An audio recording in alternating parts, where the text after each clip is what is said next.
I know, I know. It's been a while. That it's just part of the gig sometimes, you know. Like there's so much else going on. I can't keep up with like all these other guys do. But and I've complained about it before. But those of you that follow me on social media know that I stay pretty busy, not only with the car and family, but I also have a day job, and then I've got my side stuff as well. So, anyways, welcome back to the channel. Thank you guys for watching. Figure I'll give you guys kind of a quickie update. I have been really busy with working on the car, and I haven't done a lot of videos, but let me give you kind of a quick rundown and get you kind of up to speed, and I'll show you some of the stuff that I'm dealing with tonight. So you'll notice a few things right off the bat. First thing is the tubular front end is pretty well complete. You'll also notice that the radiator is hung, and you may notice that the engine is missing some pieces parts. So we'll start with some of the obvious stuff first, I reckon. Like I say, the tubular front end is pretty well done. I've got it's all tied into the strut tower now, and got some gussets and such. The radiator support is done. All of that is all chromoly. I've got upper radiator support that's actually just a bolt-in deal so that can come off. So the whole idea is that, well, two things. So two things really with how I got that set up. One, I really wanted to be able to literally like drive the car around without the front end on. So everything needed to be self-contained. The other thing is that I wanted to be able to, like, if I need to pull the engine, I wanted the radiator to come out modular and have that upper radiator support be able to come out without getting in the way. So I made that all. So all that's pretty lightweight. It's 1/2 inch chromoly. And there's some 3/8 stuff in there as well. I've actually already got the tree built for the front end for the fenders and the bumper cover. It's actually already painted. I've got it out in the trailer right now, so I'm not going to go out and take a video of it. I'll show you guys maybe in the next one or two. So yeah, so like I said, the radiator is modular. I built the shroud for it. It's just some like 062 wall aluminum sheet. Then the cyclone fan there, it's a Spall 16 inch, blows a lot of air. I had it on the other setup and it worked really well. The shroud is new, the radiator is new. This radiator looks really pretty. It's not that fancy. It's an eBay special. It's basically a fabricated version of a factory 3rd gen replacement. I did that on purpose. The big thing is that if I have a failure, I really want to be able to go, especially if I'm out on the road doing a drag and drive event, I really want to be able to just run down to the parts store, get another radiator for a 1990 Camaro, and not worry about, you know, a whole lot of just availability. You got to be able to get this stuff if you have a problem. So we run a pretty exotic engine combination. I don't need the rest of the car to be so complicated that we can't get parts for it if we need. So I threw the catch can on the shroud for both the radiator and then also for the vacuum pumps for the crankcase. I like things like this to be kind of towards the center of the car and not hanging out on the fenders. And then there's no brackets whatsoever hanging off of these tubes, so that if I'm, for whatever reason, I need to be riding around with no front end, then it's all nice and clean. So these hooks are for the for that front end tree. So the whole front end slides on and off as a unit. So I'm pretty excited about that. So let's see, what else? Okay, this guy here. All right, the biggest issue that we encountered when I had that wheelie was that the car came down, hit the ground really hard. It smashed the headers up. and it pushed against the factory location oil filter. And when it did that, it side loaded the filter, and it pushed the seal out. And we ended up oiling down the racetrack, got into the rear tires, the car ended up turning around sideways. Pretty bad deal, really. So one of the things I wanted to do was to make sure that I put a remote filter on it. So right now I've got, this is made by Peterson. They make probably some of the highest quality oiling system components that you can get, especially for drag racing. So these are really cool because they have this primer function. So you hook a drill to this and you spin it at drill speed, and there's a primer hose that is plumbed into the sump of the oil pan, and it will go through the filter and it sends it right into the engine. And so then it's kind of like a poor man's dry sump deal where you can spin the pump with the belt off kind of deal. Anyways, pretty cool. So there's a few things yet to wrap up with that. So I'm gonna, I've got one more line to make. I was waiting on the fittings. That stuff showed up. So should be ready to make my last line. We'll do that together. Figure I'd show you guys off some of that. So the other thing, very obvious, we are missing some stuff. Now I have been talking with a few guys that really know way more than I do about induction systems, and we got to talking about just operating the RPM operating range of the engine, and I was like, you know, I think that we are restricting the airflow with this intake. You know, as crazy as it is, being 2 4 barrels and everything else, the port size at the cylinder head's actually pretty small.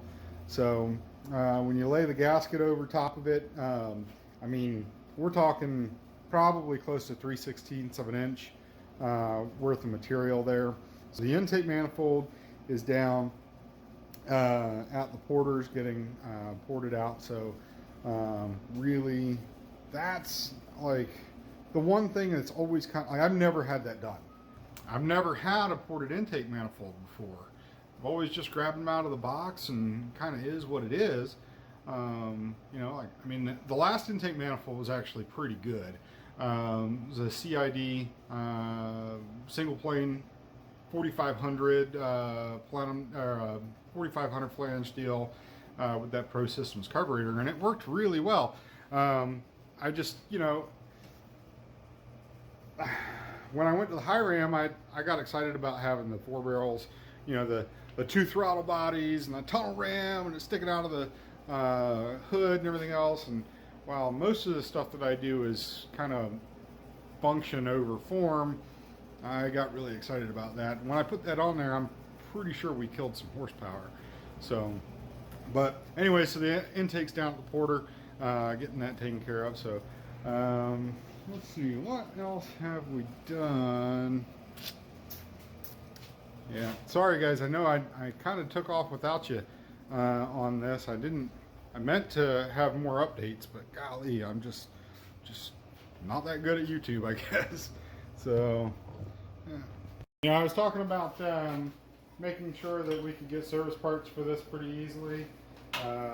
Since I went back with the 3rd gen radiator, I figured, and I've got a Missouri like race style electric water pump, I figured that that lower radiator hose port on the water pump would be pretty close to a factory 3rd gen location, like a traditional small block hose. So I grabbed a radiator hose for just an OE replacement for like an 85 Z28 with a 305 TPI. So I already kind of held this up there. It looks like it's going to work out really well. I've got my clamps are somewhere else, but let's see. All right.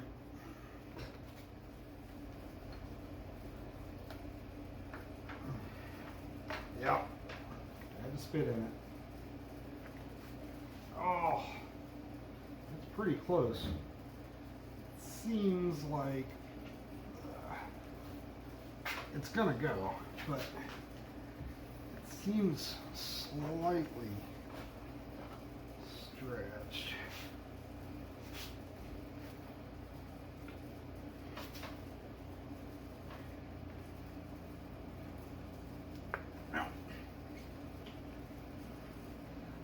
Oh man. Oh, it's actually pretty good. So, let's see, get you in there. Oh, there it is. So, that's nice. This garage is so darn tight. Sometimes I forget that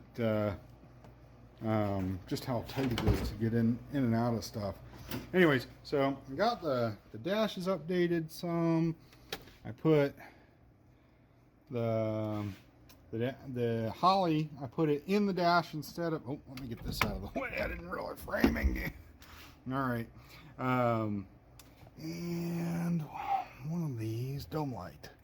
Ta-da! Okay.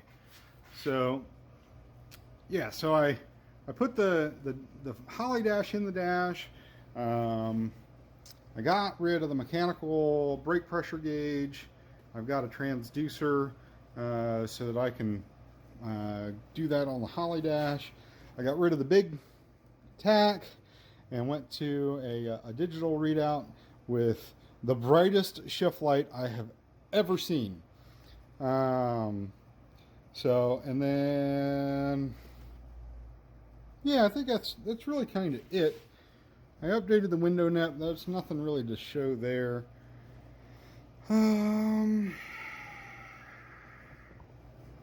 Yeah, so I think that's pretty well everything that you need to know that I did in the interior. We'll turn this stuff off. And honestly, I'm pretty proud of that radiator setup. It's that turned out really darn good, all things considered. So I'll turn the power back off. Then, so when I did the wheelie in November, it smashed up the headers. So that's a new primary tube, and that one I did that actually just earlier this week, so that's all fixed. You can see that one is still smashed. I'll be honest, this guy here, I'm gonna leave it. This one, I'm gonna cut it out. I'll just cut it right here. I've got another tube coming, it'll be here tomorrow. And so that'll be taken care of. And oh, I've got to put the oil heater pad on the oil pan so that when we go to do the priming the system on the first cold starts and everything else, we'll also cook the oil to make sure that we've got all the moisture out of the crankcase that we can, and that we've got good flowability, and then it'll get in there, because I really want to be able to pre-lube the valve train. I really don't want to have another valve train failure. So yeah, if you're not familiar with Go Fast all motor cars, they are crazy hard on valve train. Valve train is #1 failure problem on drag and drive events for all motor cars. And it's also, I mean, if you've got a max effort car, whether it's a power adder or a all motor car, valve train is like #1 problem area. So it's a good idea to make sure that you have a valve train program that's going to be up to snuff. So anyway, not a lot of live action on this video, really more just kind of a state of the union and kind of some updates on the car or whatever. But I am going to make my last line for the oil system, and I'll kind of take you guys along for the ride. I've already got one end terminated. Sorry, I got excited. And then now this one, I've got that one marked. It should be ready to go. So I'll put the hose end in, and we'll stick it in the car. Oh, gotta go and get the heat shield. BRB. This stuff right here, I'm going to try not to do a bunch of product plugs, honestly. But I will tell you the things that I like to use. And this stuff right here, just use it, okay? It's not expensive. It's like a silicone kind of sleeve. It's got like a fiberglass material in it. So this is actually some stuff that I sell. This is from Finish Line Factory, which seems to be pretty good stuff. I've got a bunch of their stuff on my car too, so don't think that I'm just, honestly, it is imported stuff. I know that for a fact, and I like to buy American just like anybody else, but this is really not bad stuff. So I've got it on most of the oiling system, and it works really good. So anyways, this though, good. All right, this will keep all the heat from, like, I mean, you can literally, I don't remember what the temperature is, 1500, 1800, 20 something 100 degrees, but it works really good. I mean, you can just about lay this on the header and it's not going to have a problem. Anyways, cutters. Make sure you have good cutters for this.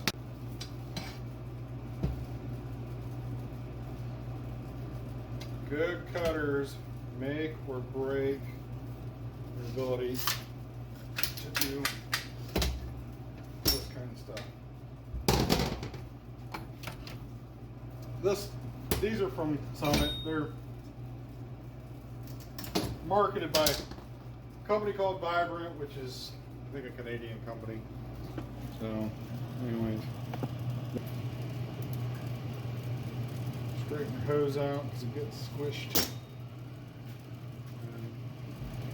This is the nut for the hose end. So I've got it in a pair of soft jaws so that I can get kind of aggressive with getting this in.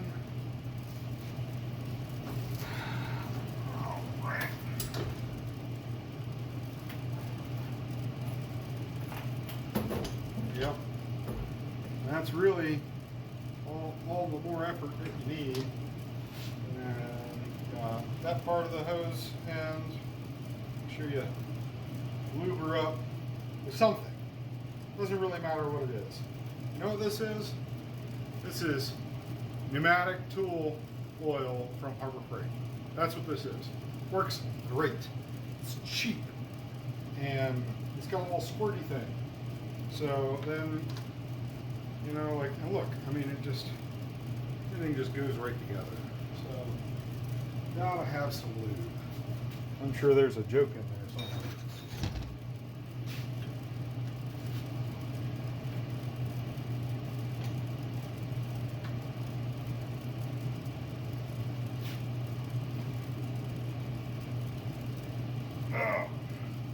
And yeah, I would say these aluminum hand wrenches are a necessity if you like to maintain the finish on your hose ends. Some people don't care. I do. I didn't used to, but I do now. Alright. So, hose end on. This one is an O-ring Boss hose end. So this will go right into the adapter on the oil pan. Man, I almost forgot the heat shield after I went all through that trouble of explaining it. Anyways, the stuff's got some stretch to it, so you can assemble your hose without worrying about getting the sleeve on first, and it will go on without too much trouble. So, there we go.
I'm gonna probably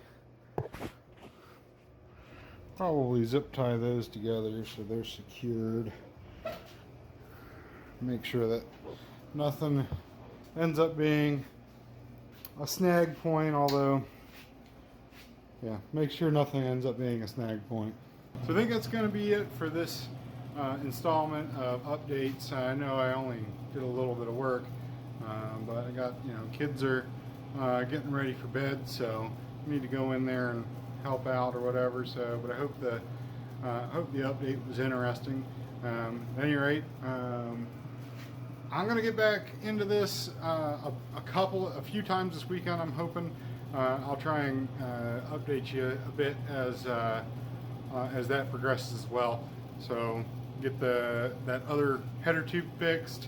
We'll get some oil in the motor and get the system primed. And I'm waiting on valve stem seals. Apparently this thing ate up some valve stem seals in the little bit of runtime that it had, which is kind of weird to me. And while the valve springs are off getting valve stem seals, I'm also going to send valve springs to a good friend of mine. Is going to put them on his spring tester to make sure that we're in good shape. They're a consumable. I mean, it's an every season kind of thing with a combination like mine. And some all motor combos, I mean, they end up needing valve springs every few passes. I mean, they just beat the crap out of them. So anyways, thanks again for watching. And I will see you guys on the next go round.